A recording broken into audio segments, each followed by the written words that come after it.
What's going on, guys? Mental Monday here with Ben Askren. It's been a long time since I've been doing Mental Mondays on here. Obviously, did with Bruce for a while.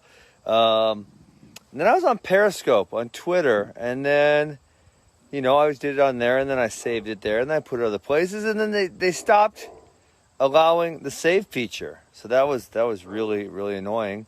So I thought maybe I was doing something wrong at first, but I'm definitely not. I'm definitely doing it right, and they just don't let you save it anymore. So I'm going to go ahead and do it here, and I think Facebook lets us save it. So I'm going to it's going to be almost a repetition of what I did a few weeks back, talking about, the long-term journey it takes to high-level success.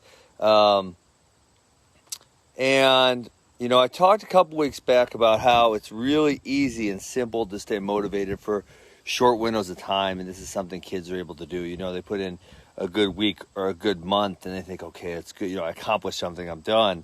And whereas, people who tend to have greater success, they're not putting a week or a month on top of each other. They're putting like year after year after year after year of really purposeful, meaningful training together to achieve that high level success and the greatness in their field. And, so I wanted to come tie it back together, because where it came to fruition was this weekend. We had AWA duels. We were able to bring in a bunch of really good teams to wrestle our guys. And we had two guys who had their first NASA ranked wins, meaning they beat someone who's ranked in the top 20 in the country for the first times in their lives. Congrats to Mason and Jack on that. But, for me, it's like I've been watching these guys work for a while. I mean, I can remember, so they're both seniors. I can remember pretty much their entire high school careers. It's hard to remember at what level they worked prior to that, because it's a long time ago now. But it's like these guys have been putting in, good week after good month after good year now for 2, 3, 4 years in a row, possibly. I think they both worked really hard in 8th grade also.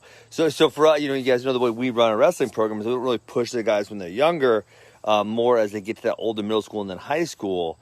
And, but for a lot of them, it's when they really make the decision on their own that they say, this is something I'm going to do. This is something I'm going to be great at.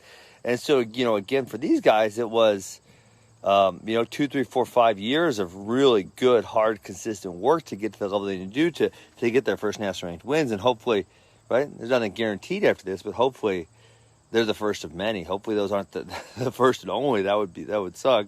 It's instead the first of many. Man, guys, so when you're talking to your wrestlers, you're talking to athletes, and this is maybe business too, right? I talk about the book Shoe Dog a lot, Phil Knight's book about starting Nike, where for them for real huge success, it was like a 20-year journey. I remember they almost went bankrupt in year 16. When you think of something like Nike and what we see it in its current incarnation, we think, oh, there's just this gigantic, powerful company that crushes everything. But that obviously wasn't always true. For a long time, they were a smaller, struggling company fighting to stay alive. And then eventually they did reach a status where they're this gigantic, powerful company. So this is whether we're talking about athletics, business, whatever. Again, it's not about being motivated for really short increments, right? It's more about being able to be motivated for really long windows of time. And then to tie into that, the second thing I'm going to tie into that is not only the ability to stay motivated, because things are easy when you're motivated. For myself, I'll tell you, I was highly motivated to be successful.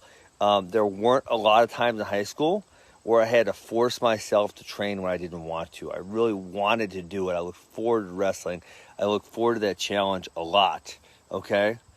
Most of the time. But obviously there were those times when, hey, you want to go hang out with your friends, or you want to go on the lake, or you want to do something else, and instead you say, you know what, instead of doing something else, I'm going to be disciplined enough to go get this work done, because I know this is what I need to get done in order to achieve my long-term goals. And so the second part I'm going to tie into this, right, that long-term work ethic is that, right, it's really nice if you're motivated. It's really nice if you want to get in there and work. But that doesn't mean that's always going to be the case. And people who are great at what they do, they find the ability to work, and they find the ability to be efficient and get things done no matter how they feel. They feel good, they feel bad, they're injured, they're sick, doesn't matter. They're going to figure it out. They're going to get a way to get it done. They're going to get disciplined enough to get in there and get it done.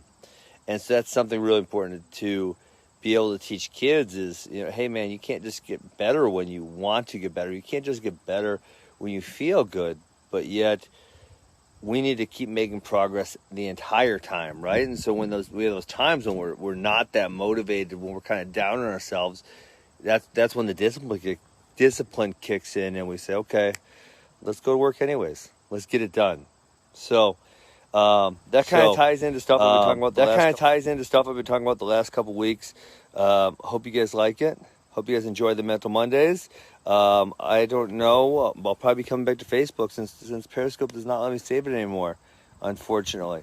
All right, guys, I'm out of here. Peace. Hope you enjoy it. Have a good day.